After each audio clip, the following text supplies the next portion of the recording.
म्हणतात गावाकडची खरी मज्जा.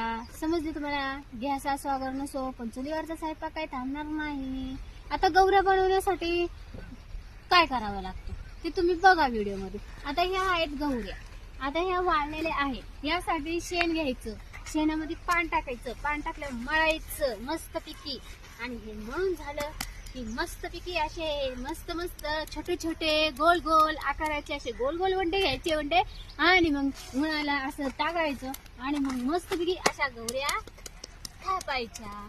याला म्हणतात गावाकडचं आयुष्य आणि गावाकडचं जगण्याची खूप सुंदर मजा.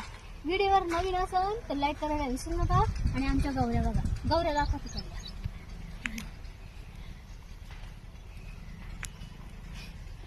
आणि आता इकडे ही आहे खरी मजा. जो कष्ट करल तो सुखाने खाईल. समजले तुम्हाला?